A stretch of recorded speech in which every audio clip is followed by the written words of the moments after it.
to get to my place wherever I decide to go to. But we got the snow rolling in, and it ain't just ordinary snows, but we got the snow himself, the snowman in the morning, Brian Snow, joining us here up onto the show.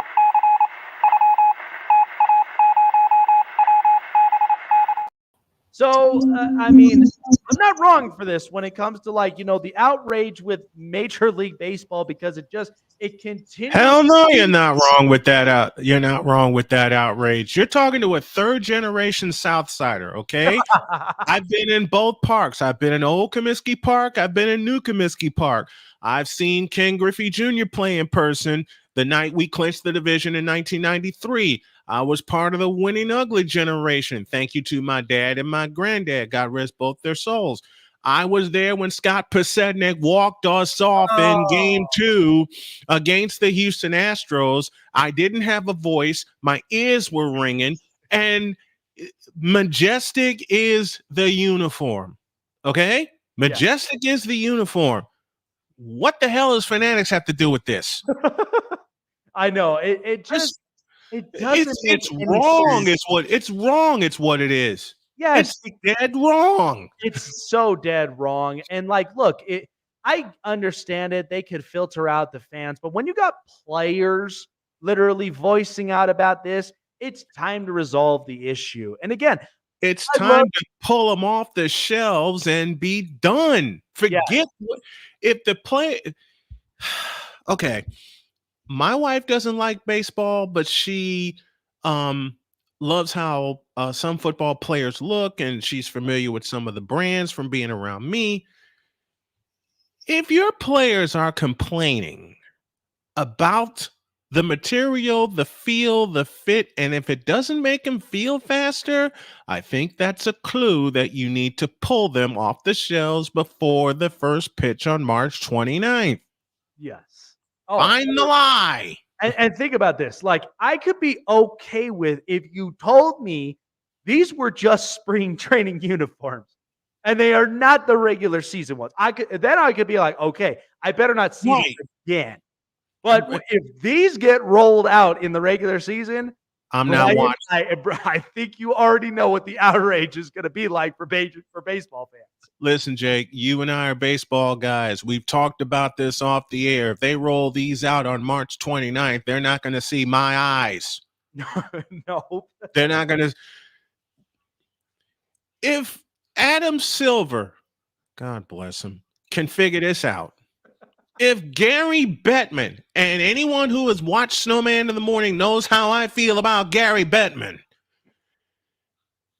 if he can figure this out and roll out the sweaters he rolled out for the Stadium Series, of which I saw on March 1st, 2014, along with 60,000 others in the snow at Soldier Field, and that began as a 60-degree day, believe it or not. If he can figure this out, Rob Manfred, you have a problem on your hands. Yes. And the first pitch of the regular season hasn't even been thrown yet. Yeah.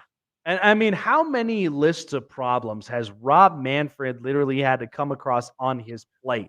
Because do we have time for that list? Oh, dear Lord. I mean, I could name so many of them off the top of my head. You're in Denver, Colorado. I'm not far from Chicago. I mean, those are two major cities. Do we have time for that list? I mean, look, we already know that the reason of the Rockies debacle is because their front office. Their front office sucks. Oh, it's a family business. If you're not a part of the family business, you're not even a part of the big club. That's literally what it is. That kind of describes the Dallas Cowboys, but who am I to gossip? So you ain't heard it from me. That kind of describes the New York Knicks. That kind of describes the New York Yankees, since we're talking baseball. And to be perfectly honest, it kind of describes a certain team on the north side of Chicago, which I have an unbridled hatred for, but I'm not one to gossip, so you ain't heard it from me. Yeah, so I mean, so here's my thought about this. So, I mean, this next season of the NFL, we could clearly see that the Kansas City Chiefs are on everybody's radar, and including Jim Harbaugh and the Chargers. But, but the thing about this, They're on these guys' radar first. oh man, Because my wife bought me this hat. All right. She knows I'm a 49er fan. Matter of fact, one of the rules of the household is that the main answer is her team, which is the Indianapolis Colts. But she teases me all the time, knowing I'm a big 49er fan. You're right about the Chargers, but two things need to happen. One, they need a running back because Austin Eckler ain't coming back. And two, they need to go back home. And home is San Diego. Mm-hmm. They needed to go back home to San Diego. I never understood the move from the beginning, but I think part of that is here's what happened. It's like, yeah. Well, you just said the main reason. Spanos. I would say a couple of other words in front of it, but I'm not going to do that. At least not here. Listen, SoFi Stadium was supposed to house the Rams and the Raiders. Yeah. How the Chargers got mixed up in all this, I will if you know it's bad when people who follow football in my family come to me and say, why are the Chargers in Los Angeles? What the hell are you asking me for? I always say San Diego Chargers. You've seen clips of me. I always say San Diego Chargers. Yep, and so many other analysts have. Yeah. I can't say for as long as I followed football, for as long as I've been an analyst of football, I cannot say Los Angeles Chargers. I can't. Yeah. I can't do it. Oh, neither could I. And here's the thing. If given the opportunity and at the time going back to it, I would have been okay with if they moved to Las Vegas. I felt like that is a new culture. Yep. That is a new fan base. That now allows everybody, because you put them in Los Angeles, they're not going to, nobody wants them there. It's a Raider, Ram, Dodger town and Laker town. It's like, well, why would you even add them? It was a Laker town until Steph Curry put a foot in their asses last night, but we're not going to discuss that. I mean, if you're talking Silicon Valley and Santa Cruz County, I mean, yeah. But I mean, you know, if we're going from like Orange County to like right south, you know, I mean, it's all diehard Laker. It's not all diehard Lakers. Well, let's not get it mixed up with the Clippers just because they're playing good right now, but it's not Clipper town. It has never been good. You know what? I liken the Clippers to the way people have likened the White Sox for years until we won our World Series in 2005. Oh, yeah. But the Clippers are never going to win a title. Well, why? They don't know what the hell they're doing. Well, I'll tell you one thing.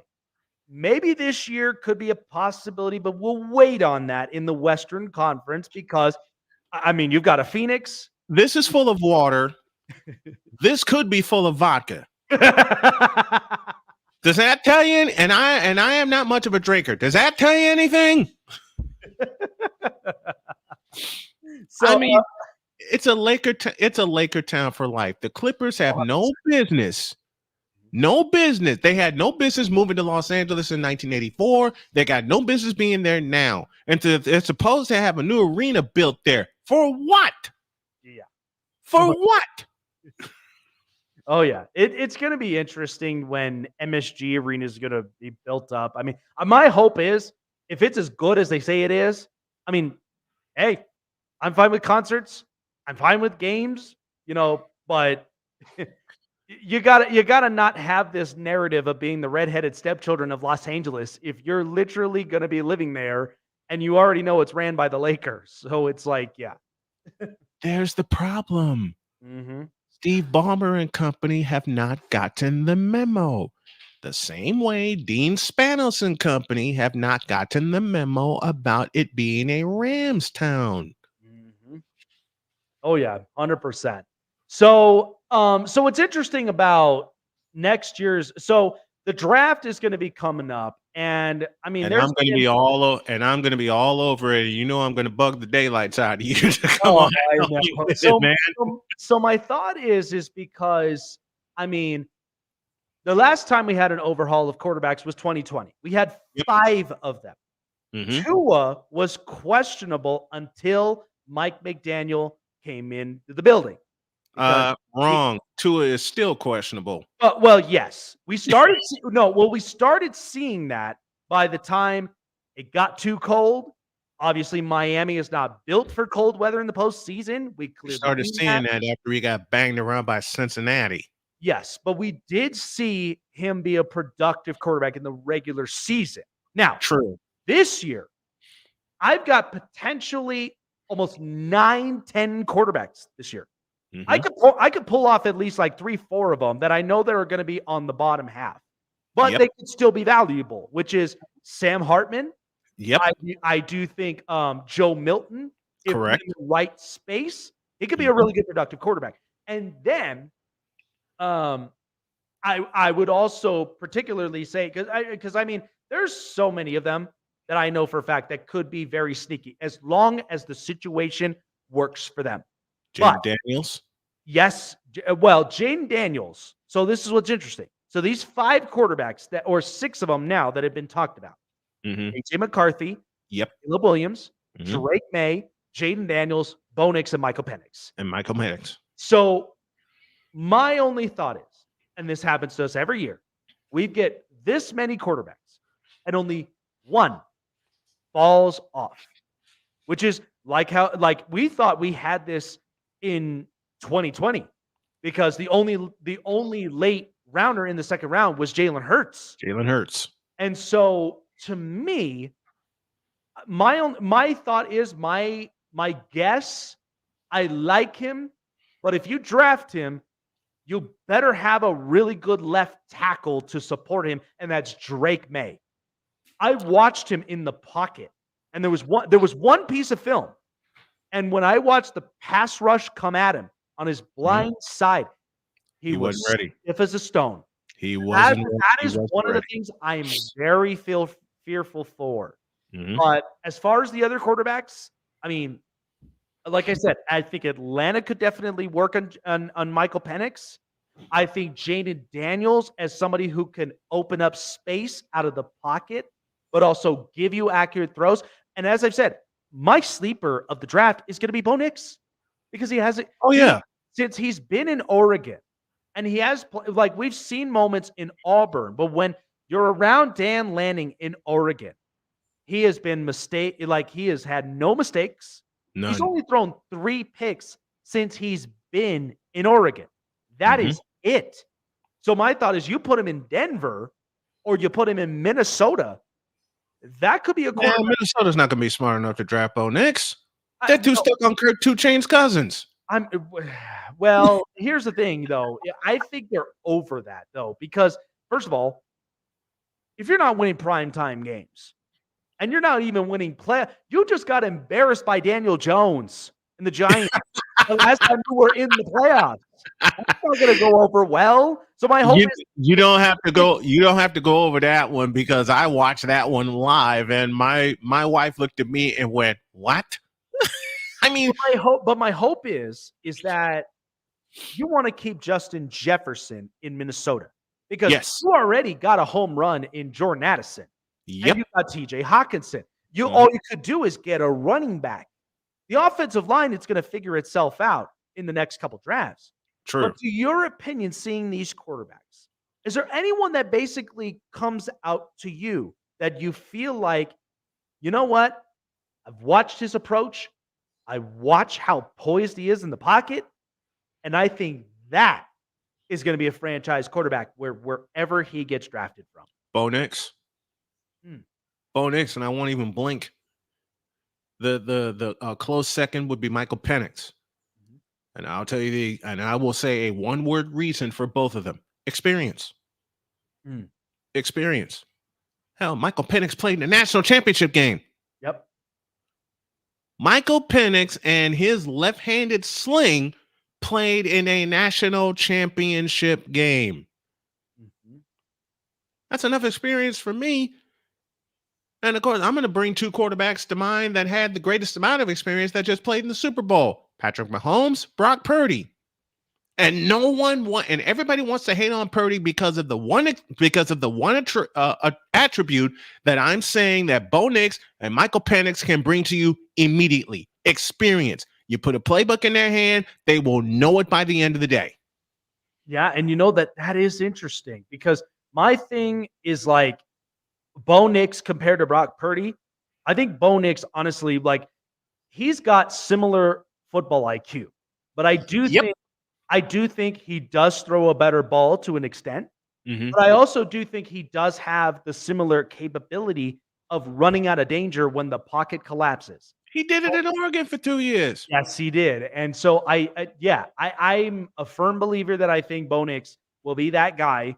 And I do Mhm. think because I've said it before, we felt this way about Justin Herbert. And then the second he came into the league, he took the league by storm and said, you know what?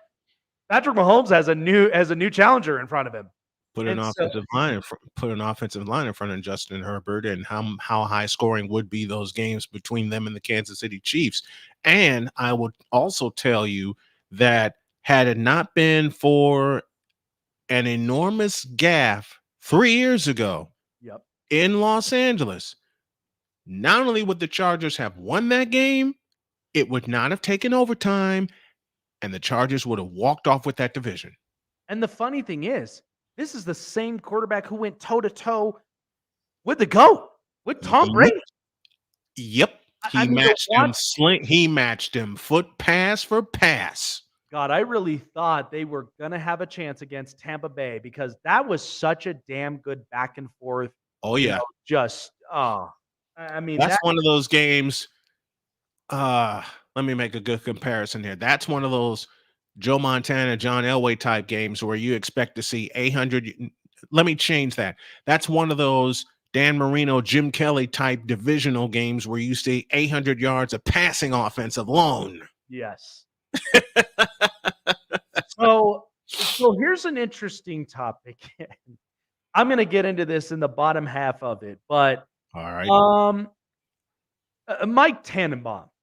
Oh, I think you already know what I'm about to say, and there's a reason why he's unemployed by the NFL. And you wonder if he's ever going to be employed. But to have the audacity to say Russell Wilson could work in New York with the Jets with Aaron Rodgers, Timeout. He's okay with being a backup, and I'm like, what? In what planet Earth does that make sense? First of all, you wonder why Mike Tannenbaum is no longer employed by any NFL team. Second of all, you want to put Russell Wilson in the same sentence as 4 Days to Darkness, Aaron Rodgers himself. Yes. Now, what's the common denominator?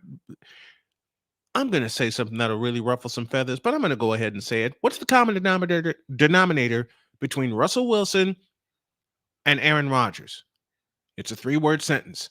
They're both finished. But here's the funny thing. You're asking a Super Bowl champion to back up another Super Bowl champion. How does that work? It's like and who the hell says Russell Wilson would take that offer?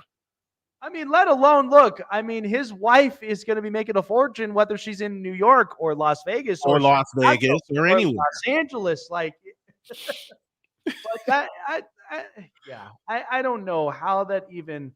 I don't even know how you could even add 2 and 2 together when it comes to Mike Tannenbaum. But it's just like, like I said, this is full of water, and if I was a drinker, this would be full of alcohol. You tell me which one Mike Tannenbaum hit first before he opened his mouth and inserted his foot.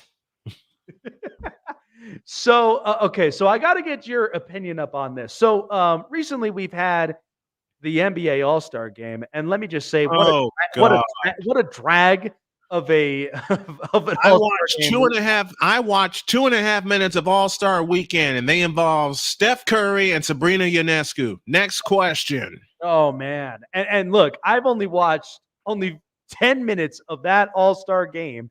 And I was like, no, I'm done here. That's 11 minutes too much. Yeah. So my thing is, so 2 parts. Number 1, the dunk contest. Stephen A. Smith came out and basically said, and I don't think I'm not saying anybody's right or wrong, but Mm-hmm. I do think his output on this kind of makes people think outside the box and says LeBron James is responsible for the downfall of the dunk contest. I do think he makes a point of this for several reasons. Mm-hmm. One, we've watched years of watching Dominique Wilkins. And We've watched Michael Jordan. Michael Jordan. I mean, we've watched even times of when we would watch Kobe and Shaq, and we've even watched Dwight Howard. With the Where in Superman the career. hell where in the hell are all of our big time dunking superstars at? Zion, Giannis. Giannis. Why are we now starting to trend downhill? Like, look, I'm okay with the Zach LaVine thing in Minnesota, but after that, he didn't have anybody else. Like, is he right? Is he right about that? Yeah. Because LeBron is too chicken to participate in the slam dunk contest because he's got no creativity. Does his in-game stuff tell you anything, folks? Oh, yeah. Does LeBron's in-game persona and his in-game talent, if you want to call it as such, tell you anything about what would happen if he were to participate in a slam dunk contest? You thought the ratings were through the floor then? Imagine if he actually decided to show up and show out. Yeah. I mean, LeBron James, I mean, look, don't get me wrong. He could still be the Swiss Army knife in the NBA, but the NBA is in good hands because we have Luka, we got Giannis, we now have Wemby. You got number 30 in San Francisco. Yes, you got him. You got number 34 in Milwaukee. The league was supposed to transition from an era of Kobe Bean Bryant to LeBron James. Here's the problem. Wardell Stephen Curry II intercepted that. Mm-hmm. Yeah. And I think honestly, like, and so this is my second part up on this is the NBA All-Star game. I mean, All-Star games, the only one that I could consider was really successful is Major League Baseball's All-Star game. The reason of it is because players are mic'd up. Players have fun when they're there on the field, and they're not so susceptible to injuries. Whereas I'm getting zero effort in the NBA All-Star game. 211 points. I'm getting a flag football game in the NFL. Oh, and God. I'm getting this 3-on-3 in the NHL. So it's like, I'm okay with keeping the contests. Mm-hmm. But I would get rid of the game entirely if you're not going to basically play with or instill some type of importance of these games. Home field advantage. You know how you fix that problem? You incentivize their greed. You walk in, you say, look, I'll give the winning team will get $10 million a piece if you show some effort. The first All-Star game I watched was 1982 at the Meadowlands in New Jersey when a defensive play won the game. Thank you, Larry Joe Bird. I watched the game in 2001 in Washington where a defensive play decided the game. Thank you, Allen Iverson. Does that tell you anything? Yeah. When people actually care, let me go ahead and say my entire sentence. When players actually cared about playing defense, even though it's an exhibition game, and I've had so many modern NBA fans come at me saying, you can't say this All-Star game sucked. Read my lips. The All-Star game sucked. It was just such a snooze fest. Like, barely any effort into look, you got over 200 points. Okay, you did something, but it was zero effort at the end of the night. Hell, Magic Johnson's Midsummer Night's Classic produced a 200-point game, but they were still playing defense, for God's sakes. Yeah. Oh man, I don't know what possibly they could do it. Look, I've been to the NHL All-Star game in Vegas when they held it. and I thought it was Did they turn off the lights? fantastic. Oh, Did they turn off?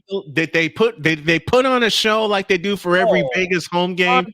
100%. I mean, Because every Vegas, I'm a Blackhawks fan by nature, but I'm a Vegas Golden Knights fan also because, and this is what got me hooked on the Golden Knights. One, my good buddy Rod Peterson. Yep. Secondly, they always come up with something new for the introductions. Yes, they do. They come up with something new every time for the introductions, and then the Knights just go out and put a foot in you. That's why the production team is A+ rated. Agreed. Yes, and that's why, like, even in the All-Star game, when they did the puck relays, or they basically did like the pass shots. I mean, you had poker cards that as and then you also had like the entire backdrops. I mean, it was meant to be this kind of huge introduction and a huge production role that Vegas loves to put on. And now it kind of gives the whole narrative of, oh, I don't know how I feel about playing in Vegas. Now you're like, oh, I can't wait to play in Vegas. Then you got the Super Bowl should always be in Vegas. Oh, 100%. After what I saw 2 weeks ago when give me Miami or give me Hawaii back for the Pro Bowl. Look, hurry up and blow the piss out of and fix Aloha Stadium in Honolulu. Please. Here's how you fix the Pro Bowl. First of all, the NFL has a ton of money on reserve. You blow up Aloha Stadium and you bring the game back to Hawaii. Don't tell me you can't build a stadium within 8 months in Honolulu, Hawaii, and can't attract a big crowd like the Hawaii Rainbow Warriors did on a weekly basis. That's how you fix the Pro Bowl. The Pro Bowl games, get that out of here. Oh, God, the Pro Bowl, like, skills. It was meant to be a vacation spot. That's what it was literally like. You remember when players used to get excited about playing in the Pro Bowl because it was across the ocean in Hawaii? The skills were more interesting and they were fun-filled, and it was beautiful being by because it was on the island. It was in Hawaii. Besides the Super Bowl, that was the destination. Yes. That was the destination, man. Now you're having the Pro Bowl played in Orlando? What? What the hell is wrong with this picture? You could play a football game at Camping World. Look, they play college football at Camping World Stadium, okay? There was nothing back in the day about having the best of the best of the best play in Honolulu, especially when the Hawaii Warriors were getting very popular and the University of Hawaii had winning football teams. You tie all that together and you got one hell of a vacation spot. Yep. 100%. You know what you do? You put the Super Bowl in Hawaii. How about that? Yeah. You can have it at Allegiant Stadium. Look, don't ever have the Super Bowl at SoFi Stadium ever again. Ever. I mean, hell, if we're able to have UFC on Fight Island, yep, we should be able to do this with the Super Bowl. Exactly. If you could put the Super Bowl in Honolulu, Hawaii, do you know how many people would bust their rump to get to Honolulu, Hawaii? Oh, it would be. I mean, good God, my wife and I. Look. I mean, I could watch the football game, but it's a vacation spot for my wife and I. We'd go there. We'd be all around the island. We probably would be sipping up on really good, sweet alcoholic drinks, and probably with the umbrella right there, right on the inside, and it would be a big ass umbrella. I'll tell you that much. Yeah, because if they have the Super Bowl and the Pro Bowl in Hawaii, and I got credentials for it, the first person I'm telling is Jody, my wife. Like, baby, we're going to Hawaii, and we ain't leaving for 2 weeks. Absolutely. Oh, man. I'm like, we ain't leaving for 2 weeks. I know my wife's eyes would just go this big. And when are we leaving? We are leaving in 48 hours. Yep. We are leaving. We ain't coming back for 2 weeks. Anybody that wants to catch us, look at the pictures. Yep. And I know you and your wife would do the same. Take a ton of pictures and stick your tongue out and go, nah, we're in Hawaii and you ain't. Exactly. I mean, this is a vacation spot in general. We're such Mhm. travelers, and we'd love to, enjoy every moment and every experience behind it. But I made my wife a promise that when I get completely healthy, we're going to do a lot of traveling. mhm. Oh man, I'm so happy to basically see you as healthy as ever and being behind the mic and just doing exactly what you love. We've been talking about this for quite a while, and We have. to We have. finally have the opportunity to do it, absolutely a home run hitter from there, man. I appreciate you taking the time, being up onto the show. Where can people find you when it's snowy up out there and they got to catch the snowman in the morning? SNWMN Multimedia on all of my socials, including my new YouTube channel. And I applaud you for opening with that baseball rant because I was sitting in the back just laughing my ass off. And I'm sitting there saying, he's saying everything that I'm saying about Oh my baseball, god, man. you and Deb were literally having a ball at it. It's like, I mean, look, my wife doesn't like baseball. She's told me that, but she honors me because I love baseball. I was doing a live stream in here one day, and I think it was the Texas Rangers and the Houston Astros. And I didn't want to disturb her because I know how excited I get when I'm doing a play-by-play call. I went to bed and I said, "Baby, I hope I didn't disturb you with that walk-off home run call." She flipped over and went, "Huh?"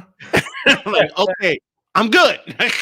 I mean, my walk-off call when the Dodgers and the Rays were playing was just out of this world. I I mean, bet it was. oh god, that was the best video I had in my last place, in the last place I worked at. And so, Nice. yes, and so, Very nice. oh man, it was so good. But that's Well, why a lot of people are like, dude, you've got to call the Super Bowl. You've got to call the World Series. You've got to call a lot of these games. you know what? My wife came to me when when Championship Sunday happened, when everything was determined, it was the Chiefs and the Ravens and the Lions and the 49ers. I signed off here after the divisional round miracle for San Francisco against Green Bay. And my wife looked at me and she says, "You're doing both games, aren't you?" I said, "I'm at least doing the 49ers game." She says, "No, you're doing both games, aren't you?" And she had this wicked look in her eye, and I'm going, "Oh, no." I said, "Yes, baby, I'm doing both games." She says, "Good. You tell me what you want to eat, and I will get it." Mm. You're on. There you go. There you go from there. Well, Brian, I appreciate you coming up onto the show, man. As Thank always, you. you knocked it out of the park, man. Thank you. Such a great collaboration, and hope to definitely have you up onto the show soon. But producing Listen, great content as you do, man, is great. you're talking sports. You'll always find me. And I'll give you my favorite power hitters of all time. They were teammates once upon a time, Ken Griffey Jr., and of course the big herd Frank Thomas. Yep, 100%, man. I absolutely, I loved the bat speed of Barry Bonds, but Yes. the guy I really like. I mean, it's so hard because there's a long list of them. Because I could go from Jeff Bagwell Yep. to, at the very least, Derek Jeter is a hitter, but then Derek Jeter. time, yeah, it's like there's so many lists of them. But I appreciate you, man. Thank you for taking the time. Hope to see you definitely soon. We're gonna do this again. I appreciate you having me. Thank you very much. I appreciate it. Absolutely, man. Yeah, what a great collaboration of interviews that we've had. But I do